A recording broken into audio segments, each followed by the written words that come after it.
Where's Kelly and good evening?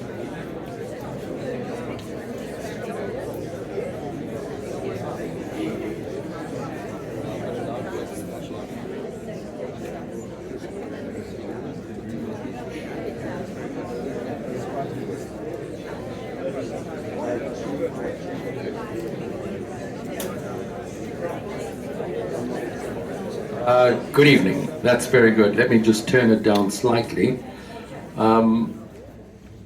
Everybody, please take your seats.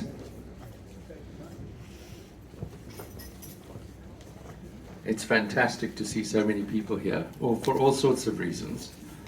My name is Richard Friedman. I am the previous director of the center, and I must first of all bring you apologies from Heather Blumenthal, who is not well and is unfortunately unable to be here this evening. So it's my honor to welcome you here on behalf of the center. I am the chairman of the board of the center, so it's my great pleasure to be here this evening and to say a few words of introduction. So before I introduce Grant, I have to say that I want to just share with you a short personal anecdote. About 10 years ago, I was fortunate enough, in fact 10 years next year, I was fortunate enough to travel to Lithuania, and I was going, like I suppose some of you have been, on a kind of roots trip, and I went to where my family came from, but somehow or other, the grapevine got news of the fact that the director of I was the director of the South African Holocaust and Genocide Foundation and also of the Cape Town Center, and that I was in the country. So they got wind of this, and before I knew it, they had arranged an official tour for me. They accompanied me everywhere. They would not, I don't think they would have been happy if I had not been accompanied everywhere. And I was accompanied by a minister in the presidency. And this minister in the presidency's task was to deal with Holocaust and genocide. So I got 3 days of intense narrative, and I'm sure that Grant will be sharing this with you. But it was deeply disturbing at the time.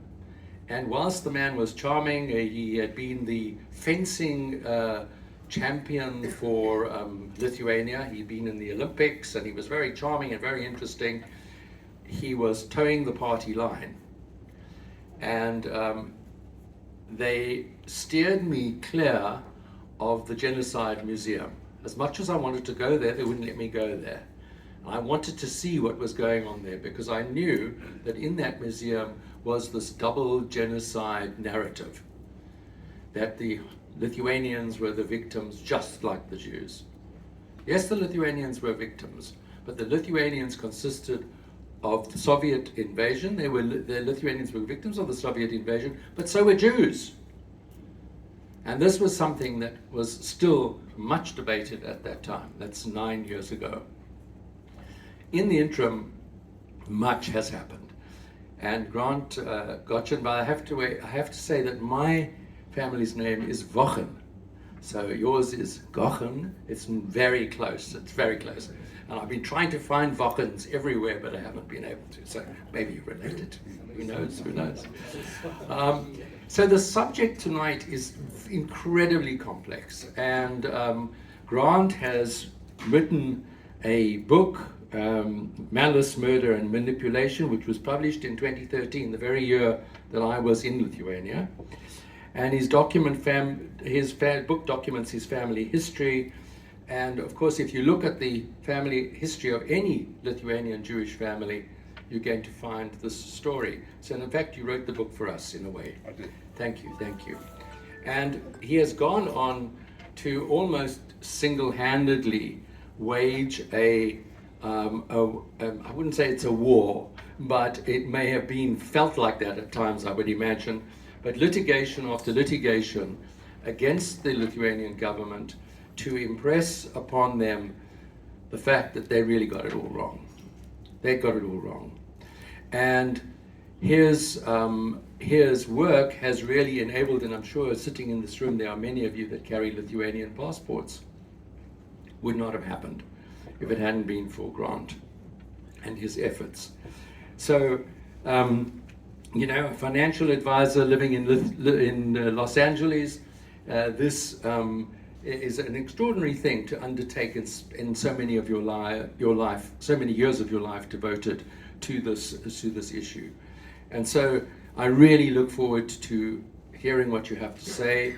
It's wonderful to have you in this space, and we need to remember that most of these families, had they not come out in between 1890 and about 1930, most of these families, we wouldn't be sitting here today, and the story that's being told tonight would be part of that. So, Grant, with that, I'd like to invite you to come and speak, and to thank you, and to thank the Shul, and Rabbi Hecht, and also Mike Abel, for also having helped to create this incredible evening. Thank you so much. Thank you.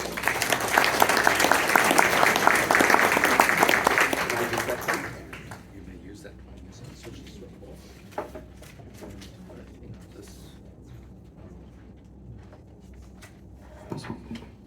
off. Have you tested it? Testing.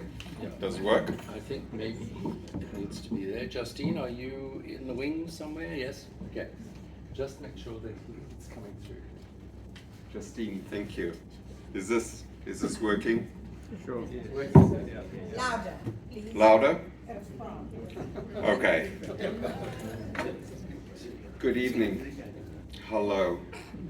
Chaverim, friends. I am so honored and delighted to be on my home soil, speaking to my own people, my mishpocha. Thank you for coming. My sincere thanks to the organizers and attendees and those of you here this evening that have helped me and steered me forward and assisted me through this crusade for all of these decades.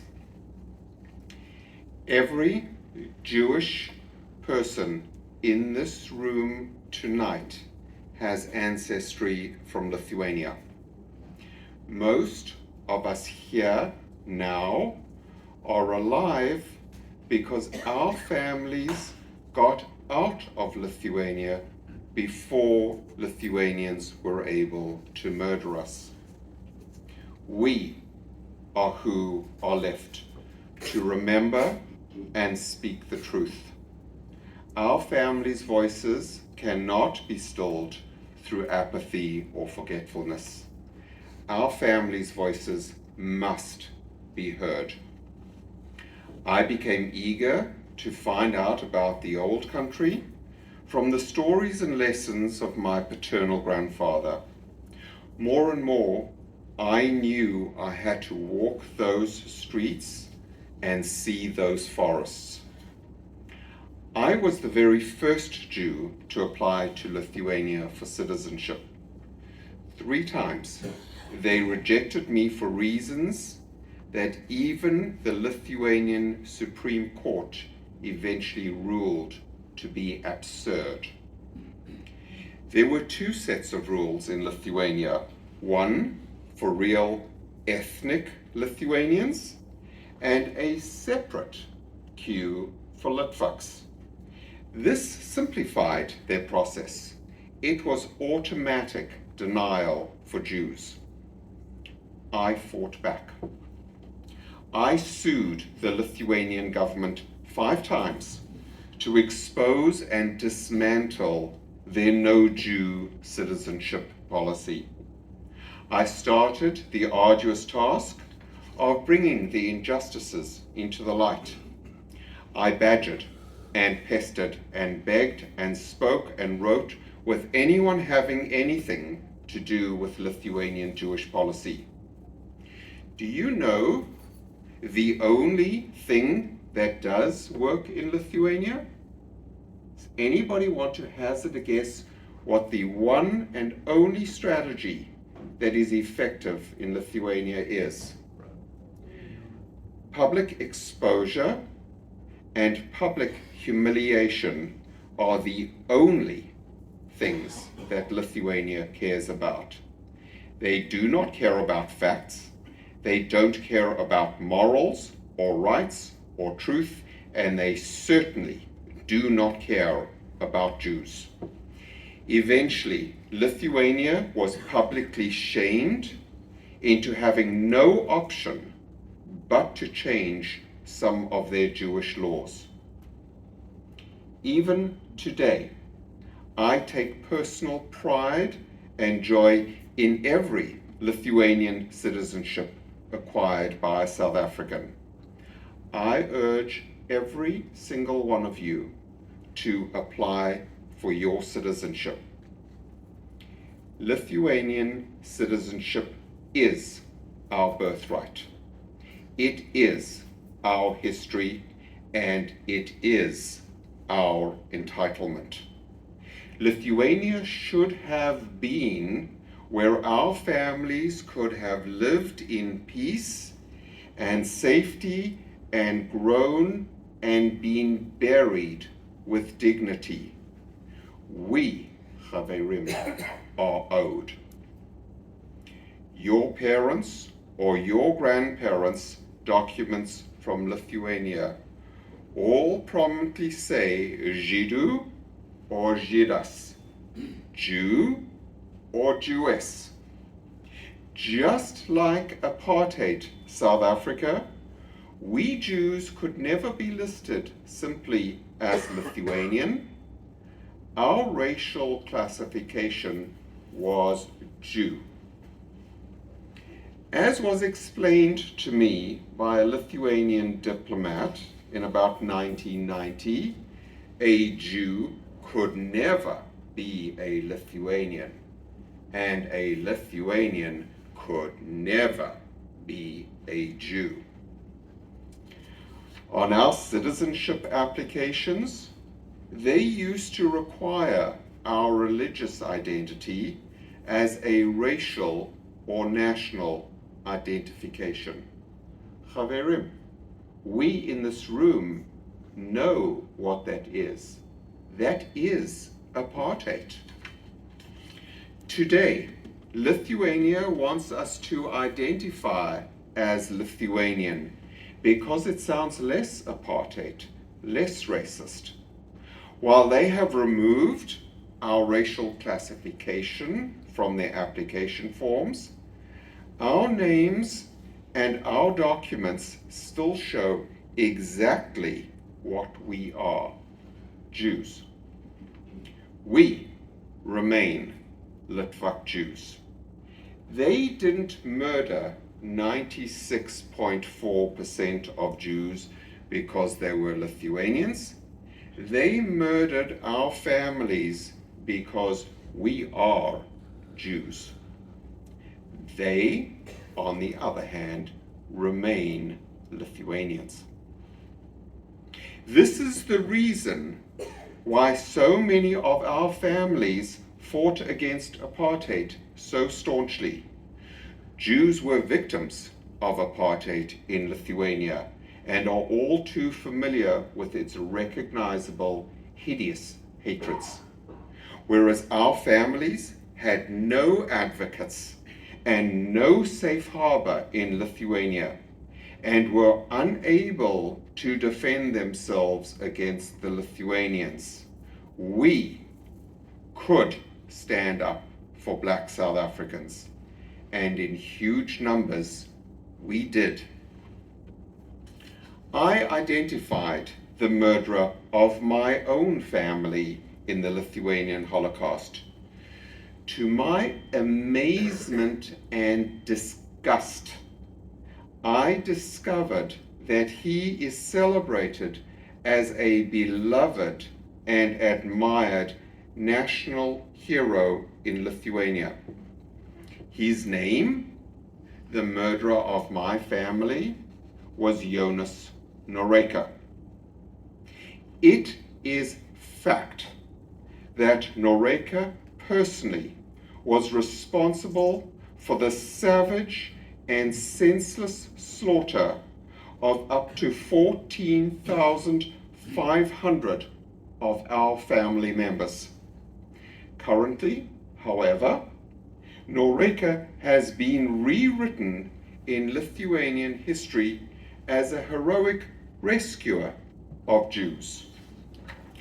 The government of Lithuania enforces and applauds these falsifications.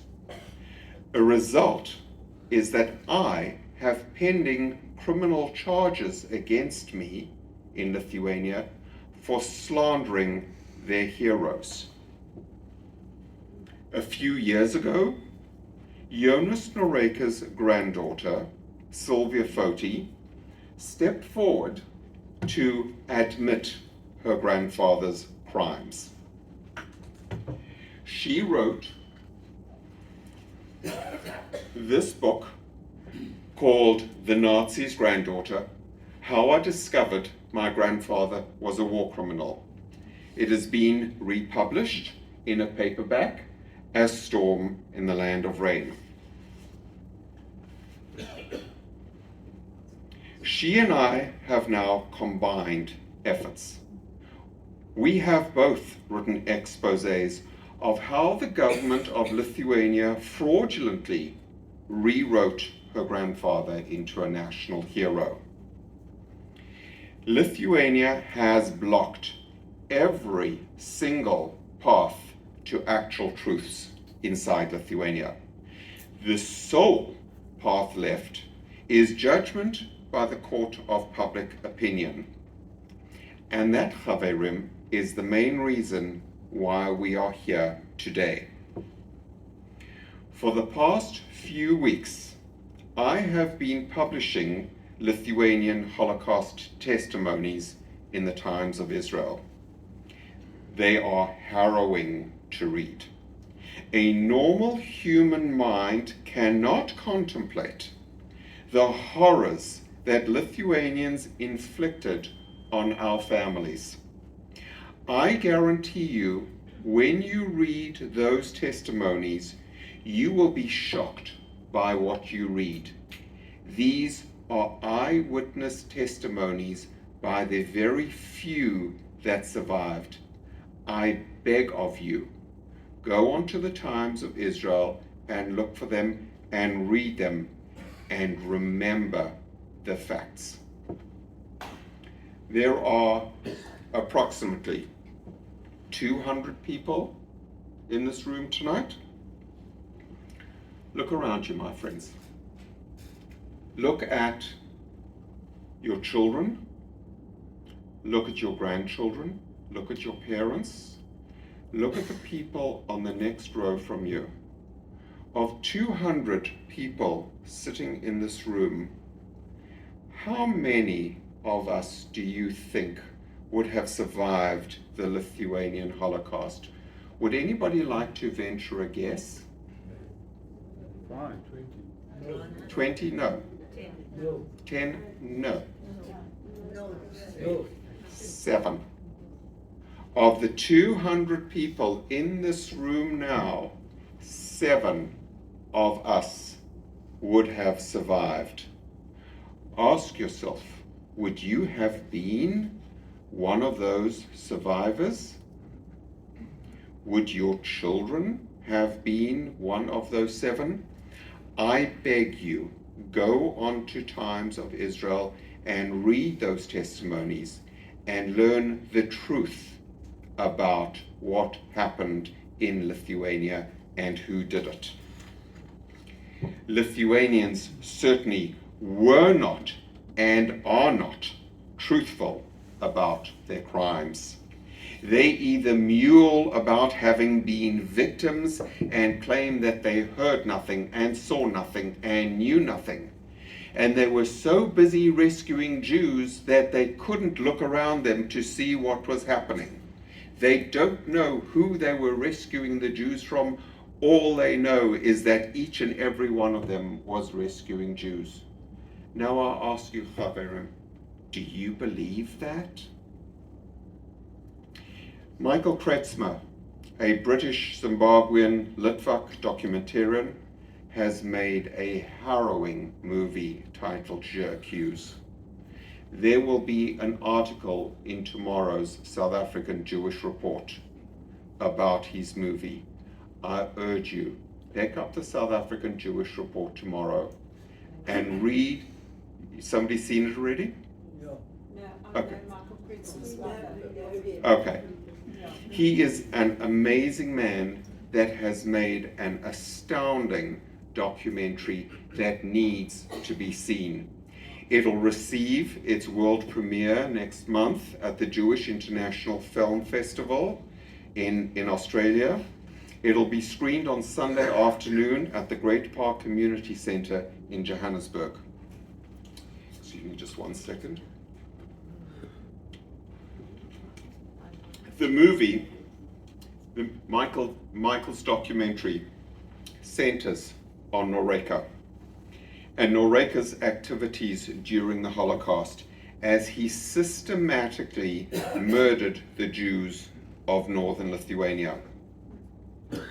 Many of our South African Jewish families came from northern Lithuania. This documentary is as personal for you as it is for me, as it should be for all of humanity. The documentary is simply devastating. My Opa from Lithuania spent his life in South Africa searching for information about our murdered relatives. And then in April 1984, the discovery. In April 1984, the German magazine Der Spiegel exposed Noreka as the primary murderer of the Jewish population in my Opa's region. 1984. Let us remember that was before the advent of the internet and worldwide knowledge. The boat carrying hard copies of Der Spiegel magazine from Europe took about a month to arrive in South Africa. My Opa read Der Spiegel every month.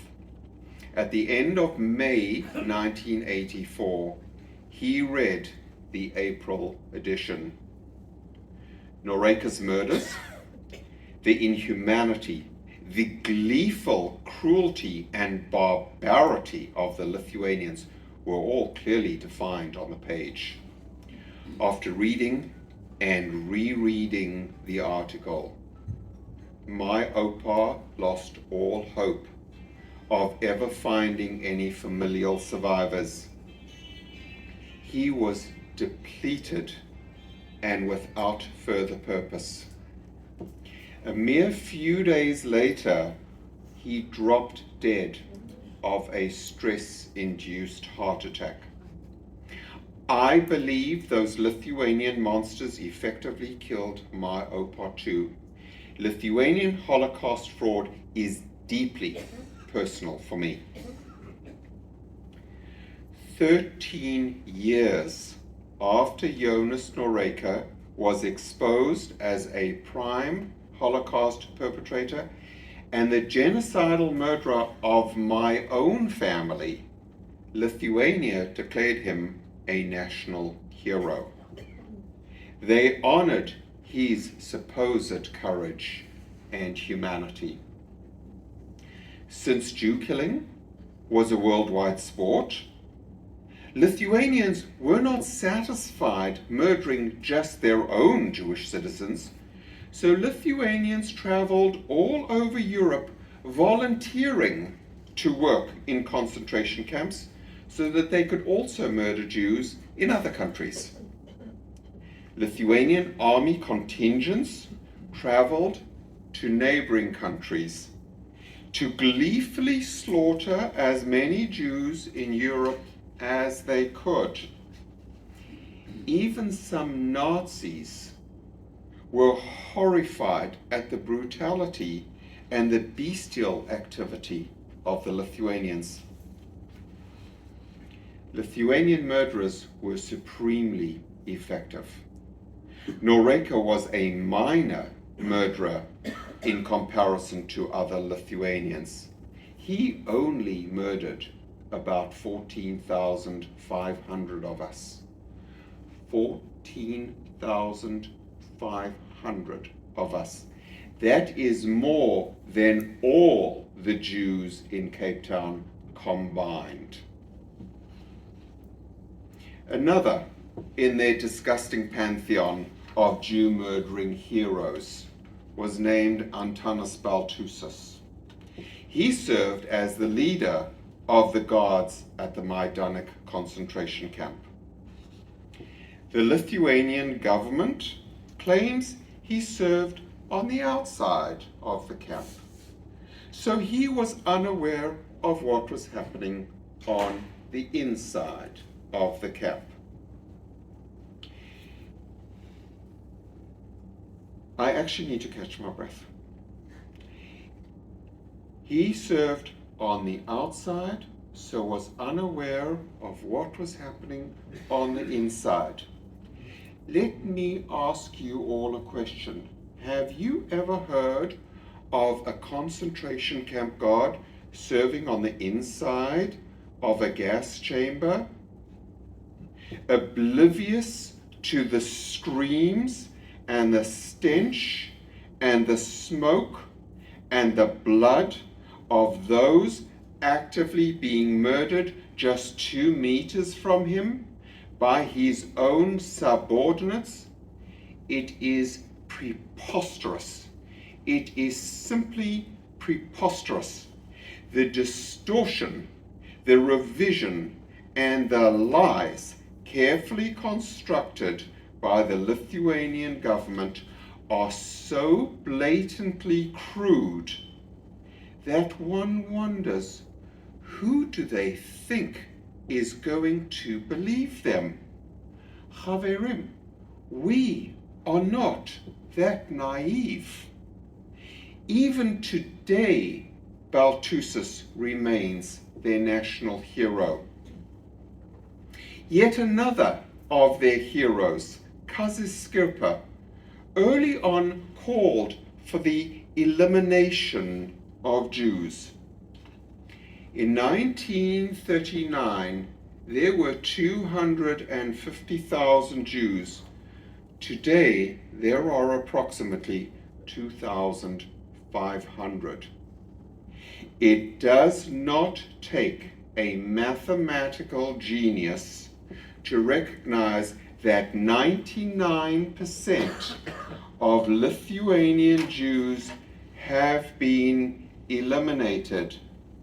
Skirpa's plan is the most successful program Lithuania has ever had in its entire history. 80% of the Jews, 80% of the Jews in Lithuania were murdered prior to the establishment of Hitler's final solution. 80% of the Jews in Lithuania were murdered prior to the establishment of Hitler's final solution. The government of Lithuania officially says Skirpa's call to eliminate our families was just an incident of anti-Semitism. An incident? 220,000 Jews were murdered, and they define the call to murder our families as an incident of anti-Semitism.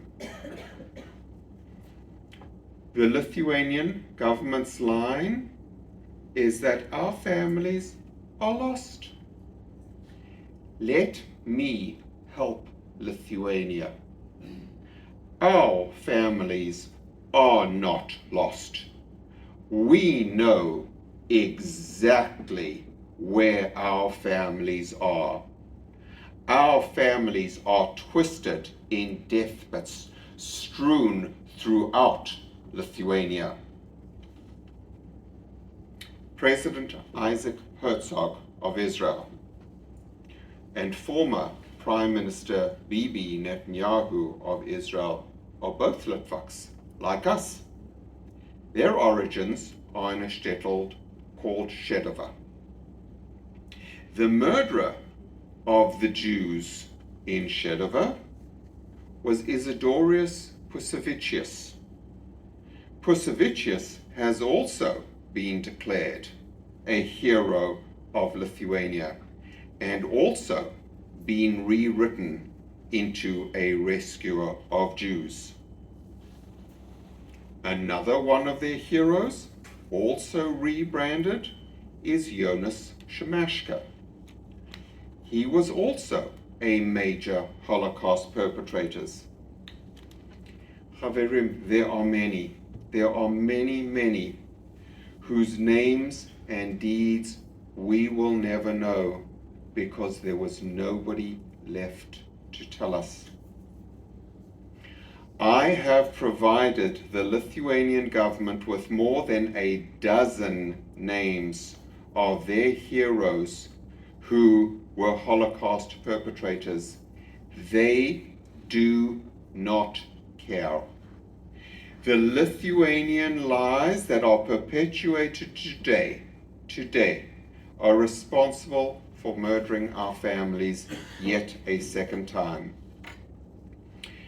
According to the post-Holocaust legal Nuremberg definition, every single member of Lithuania's wartime provisional government falls into the category of a Holocaust perpetrator. When they claim it was only Lithuanian degenerates that were murdering Jews, they are lying. It was from the very top of their national leadership on down. Studies show that in some villages it was up to 50% of the Lithuanian population that were engaged in Holocaust crimes. It was not just a few, and it was not just the degenerates. It was the government elites. It was pervasive through society. The Lithuanian government tells us the only ones to blame for the Holocaust are the Nazis and some collaborators. This stance has been created to focus only on the Nazis and to distract away from the Lithuanians. They ignore the fact that Lithuanians began murdering Jews even before the Nazis arrived in Lithuania. What they refuse to acknowledge is simply that there were so very few Nazis in Lithuania that Nazis gave the Lithuanians weapons, and Lithuanians joyously, willingly, and enthusiastically murdered our families. While Lithuanians and Nazis shared the same basic ideology, even in their own barbarity, the Nazis were appalled by the extreme, brutal predilections and inhumanity of the Lithuanians. When you hear Lithuanian ambassador to South Africa, Dinas Junovicius, use the phrase Nazis and their collaborators, understand that this is a specific and deliberate form of Holocaust revisionism, distortion, and distraction. Ambassador Junovicius's words are perfectly, excruciatingly, and exactly crafted to minimize, eradicate, and shift blame.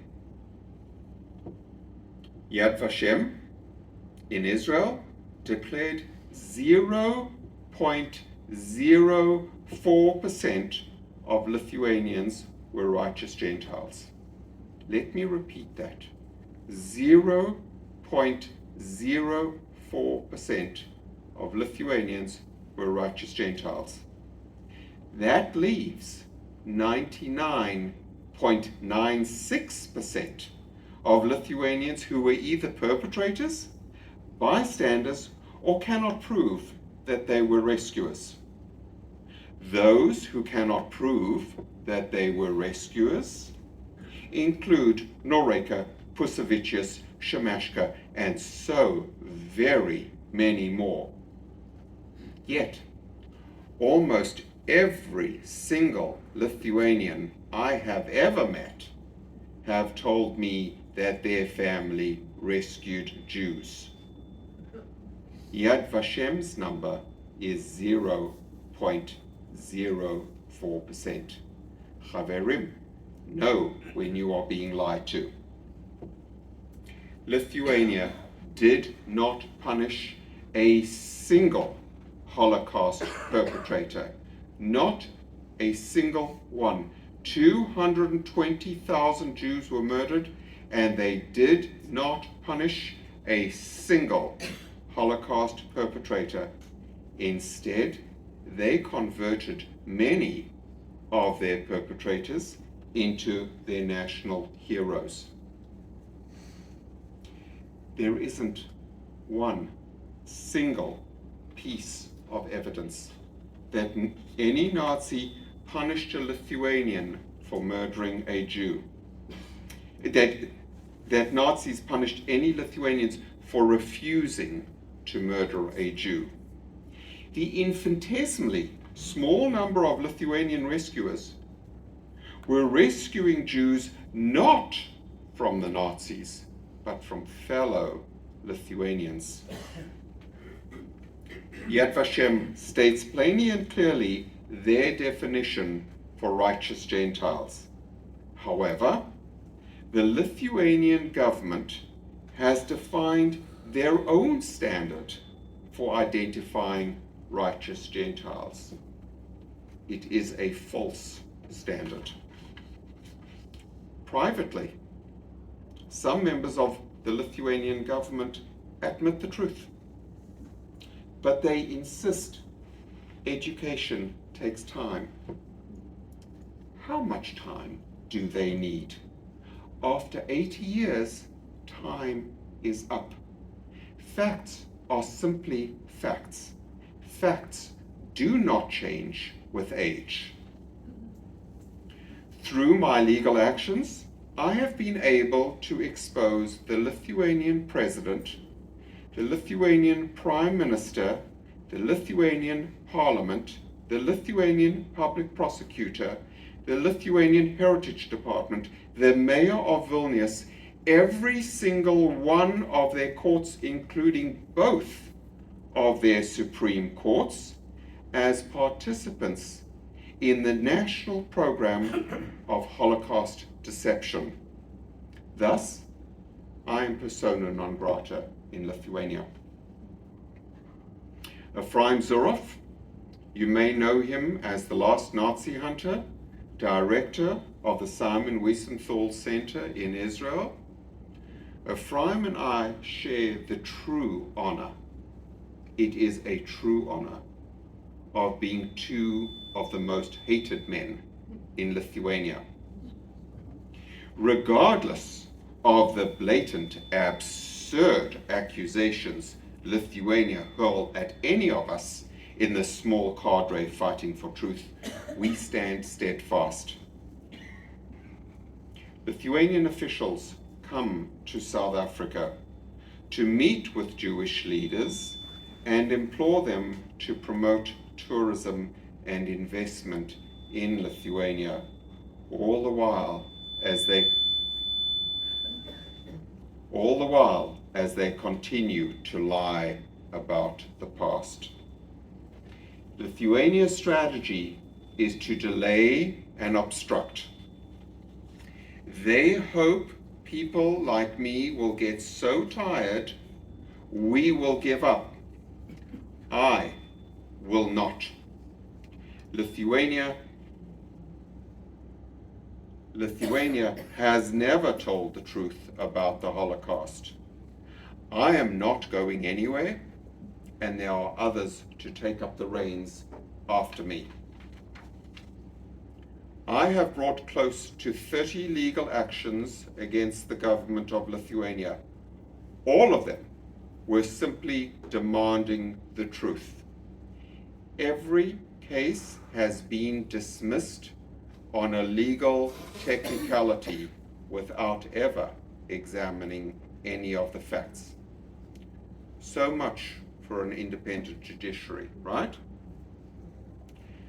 With that, ask yourselves, for anybody in this room that invests or does business in Lithuania, ask yourself, how do you have any trust in an environment of anti-Semitism where the court system operates on instruction, not on fact, and not on law?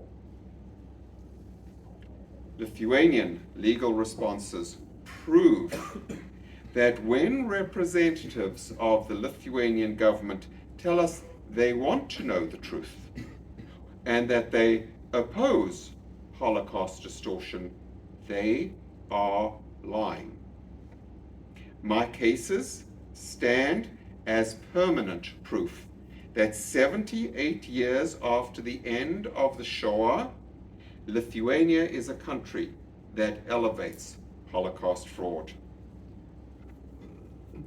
Lithuania comprehensively and deliberately lying about the greatest crime in the history of the world begs the question, is there anything they won't lie about? Lithuanian ambassador to South Africa, Dinas Unovicius, with full knowledge, with full and complete knowledge and participation of Lithuania's Holocaust frauds, signed a pledge in front of 34 government representatives that Lithuania would not distort facts about the Holocaust. They are utterly shameless. They lie as easily as they breathe and almost as regularly. Nothing, absolutely nothing they say can be accepted as truth. When the government and their representatives communicate on Jewish issues, understand the agenda is to deceive. Thankfully, my friends, we are not alone. Many governments, organizations, and individuals have voiced their staunch disapproval of Lithuania's Holocaust deceptions, including the International Holocaust Remembrance Alliance, the US State Department, the US Congress, Lithuania's own presidential commission has identified the fraud. The Simon Wiesenthal Center, the American Jewish Congress, the Lithuanian Jewish Community, the European Jewish Community, the World Jewish Congress, and many, many more. Lithuania stands exposed in front of the world as Holocaust revisionists. Lithuania claims they want to talk to anyone open and ready to discuss painful issues of the past on a respectful and constructive basis, but only those who share the effort to find the truth and reconciliation. Their definition of those sharing the effort to find the truth refers only to those who will tolerate their Holocaust frauds. I am not one of those, and neither should anybody else be. It obviously isn't the US government either, who have repeatedly and fruitlessly appealed to Lithuania to tell the truth. Lithuania's truth is lies. My case is currently in front of the United Nations. My case could take decades to be resolved. Indeed, I may not live long enough for my case to be finalized. Our best immediate recourse is the court of public opinion, and that is all of us. When they look us in the eye and misrepresent, they are insulting us and treating us with contempt. More importantly, when Lithuania covers up the crime of genocide and avoids culpability, it shows current and future mass murderers that they too can get away with murder. It has worked for Lithuania, and it will work for others. This places our children and our grandchildren and future generations at risk. We are not just addressing this for our ancestors. We are doing this to protect our children. US President John F. Kennedy stated the situation exactly. I'll give you the quote. A nation reveals itself not only by the men it produces, but also by the men it honors, the men it remembers. The men Lithuania honors, remembers, and produced are Skirpa and Noreka and Pusavicius and Shemashka and so many more. For Lithuania, their heroes are a statement of their values. We Jews, worldwide, including in South Africa, attend Lithuanian events and hear warm words. Only an analysis of these words show the exact same terms being used in the UK, South Africa, United States, and Israel. Their words are a dictated script written in Vilnius, crafted very carefully to distract away from the truth and to soften their crimes. Do they really think we can't figure this out? Their diplomatic staff are trained salespeople, skilled in how to convey their distorted messages. They tell us they are serious about remembering, yet my cases and the continual lies prove the opposite. Their standard procedure is Holocaust revisionism. Holocaust revisionism is anti-Semitism. Defining the murderers of Jews as their national heroes is insulting the Holocaust victims and insulting to every one of us. Rewriting history to declare the murderers as innocent or heroic is dehumanizing to every Jew. Germany's official stance is to accept responsibility for the Shoah. There is now strong friendship between Israel and Germany and Jews and Germany. Lithuania has only lied, twisted, and committed fraud. There is no honest basis for a relationship between Jews and Lithuania. to attempt to correct this foul and abhorrent situation.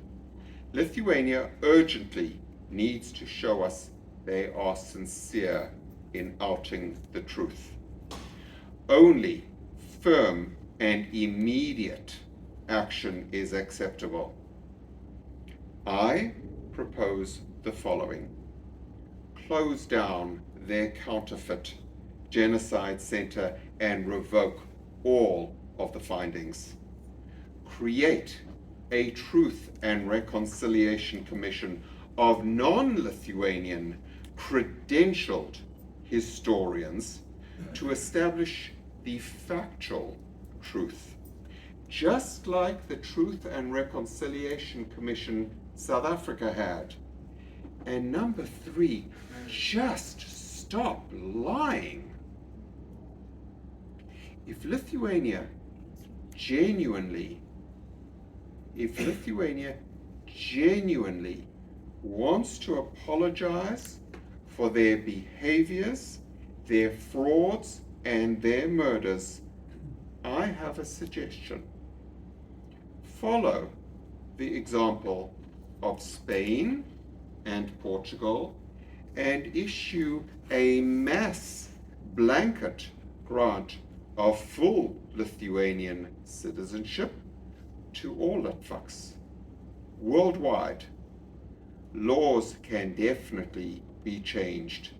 They can definitely make this happen. Each of you deserves an immediate and unilateral grant of Lithuanian citizenship for what they did to our families and for their rampant and consistent Holocaust frauds. We are entitled to it, and we should demand it. I do not anticipate success in Lithuania. They have no intention of ever telling the truth. They manipulate us because they know South African Jews want their European passport. They can manipulate us because they have that power over us. Looking us straight in the eye while lying, while simultaneously hero worshipping the murderers, is Holocaust triumphalism. It is easier for Lithuania to pretend our cause does not exist. We know the truth. We remember, and we must teach our future generations well.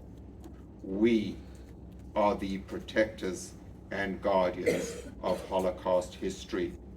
For the memory of our families and for our own self-dignity, Lithuania cannot win. I assure you, Lithuania will not win. Am Yisrael Chai. Thank you for coming, and thank you for hearing us.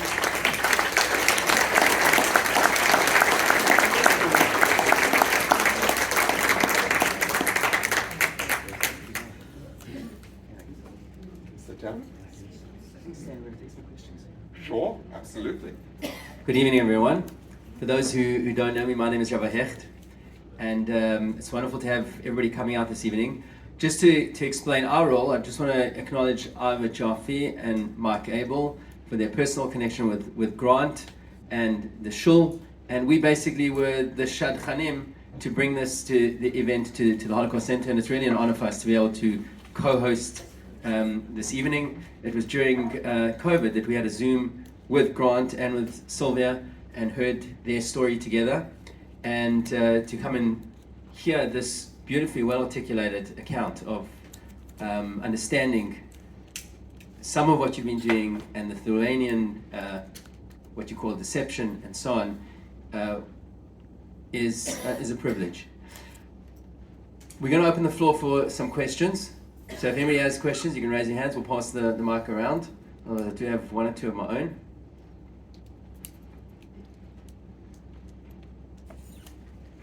Thank you for that incredible talk. You're talking about the 1930s and the 1940s. Can you perhaps just give us some insight into the 1920s? Because a lot of Jews left in the 1920s.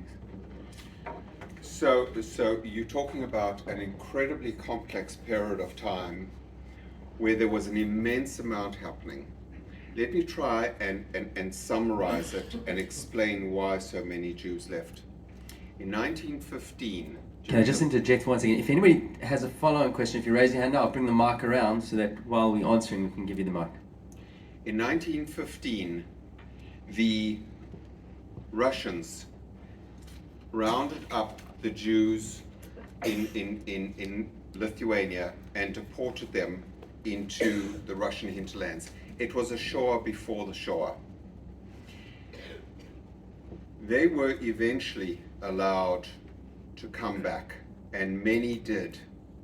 But when they were deported, Lithuanians plundered and destroyed their possessions, and there was not much to come back to. There was economic discrimination. Lithuania guaranteed the Jews full freedom and equality for helping Lithuania gain independence.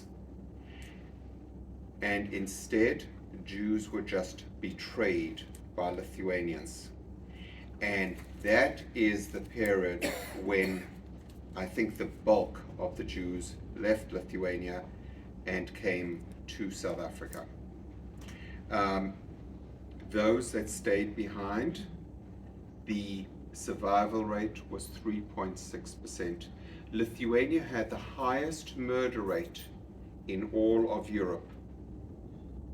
There were very few survivors, which is again why I ask you, go onto the Times of Israel testimonies that I've been publishing and will continue to publish, because the facts as they are presented are in conflict with the eyewitness testimonies. I don't want you to hear from me, and I don't want you to hear from many of the books that have been published. Hear directly from the eyewitnesses what they saw and what they experienced. Hi Grant, thanks very much. My late mother and her brother came with her parents and two other family members from Vilna to South Africa in 1925. I have all her paperwork. My son made application for a Lithuanian passport and was told that because my mother was naturalized, he will never get a Lithuanian passport, neither will I. Okay. I believe that this is a common response. The chairwoman of the Lithuanian Jewish community is named Faina Kukliansky. She wrote the law that overturned that. You are entitled. That law has been amended. My recommendation is that you contact Faina Kukliansky directly. She is a lawyer, she works with citizenship law, and she wrote that citizenship law. Now, I will also tell you, there's lots and lots of people that claim ownership of having rewritten that law. Faina Kukliansky rewrote that law. You are entitled and you should reapply, and that's my recommendation who you should use. I want to know what happened to all the people that left their property, their land, and whatever possession they had. What happened to that? So the denial, so when I spoke to you, I said there was automatic denial for Jews. And the answer to why there was automatic denial for Jews was the stolen property. There is no possibility of Lithuania ever paying us back for what was stolen from us. But I'm not talking about Lithuania only, Poland. You know what? I'm only talking about Lithuania. sorry. I cannot address Poland or any other country. So Lithuania had a law that you could only claim your Lithuanian property back if you had Lithuanian citizenship. And that was the impetus for saying no Jews can be citizens, because if a Jew regained their citizenship, they could apply. It was only after the restitution period had ended that they then amended the law to say Jews could apply. That was designed to re-steal the stolen property. We will never get our property back. It is fruitless. The property that was stolen in Lithuania is stolen. We can make it back. They will never return anything. It's lost. But the same happened in France. Hi, Grant. Sorry, it's Alan Levine. Hello, Alan. It was very interesting that you said that you recommend that everybody who can get a Lithuanian passport Yes. gets a Lithuanian Yes. passport, and that is somewhat counterintuitive, because why would you want to be subject of such a disgusting kind of country? And to lead on to that is, as far as I understand, the Lithuanian honorary consul of Cape Town is one of our brothers. And I don't understand this, because that's a direct connection to the government and representing the government of Lithuania in Cape Town. And he's a Jewish guy like the rest of us. I cannot answer for him.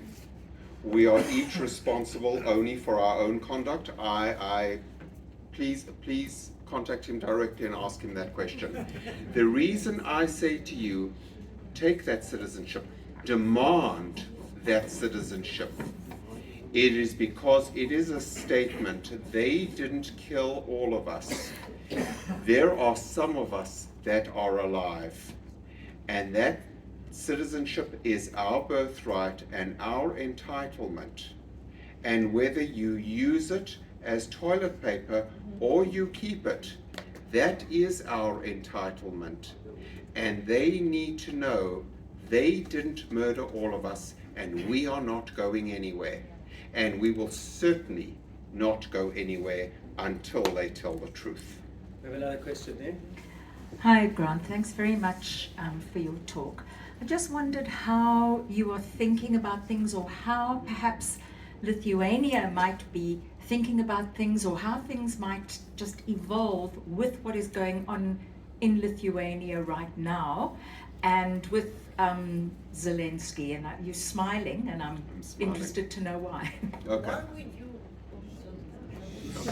So now I'm veering off into personal opinion, okay? And I'm predicting and projecting. Lithuania has lied since the day that they received independence. They have lied comprehensively. As I told you, I have criminal charges against me pending criminal charges against me for having exposed their heroes as murderers. For Lithuania today to tell the truth means that they have to undo their nation building. They have to acknowledge that their nation was built on lies. Lithuania cannot do that. There is no path out for Lithuania, because I have captured in writing the entirety of the government in committing a fraud. For them today to admit that people like Noreka were mass murderers, they would have to acknowledge that their entire legal system is rigged and their court system is rigged. Therefore, in my speech, I offered a path out. We cannot bring back a single murdered Jew. Our families are dead and they're not coming back. Lithuania says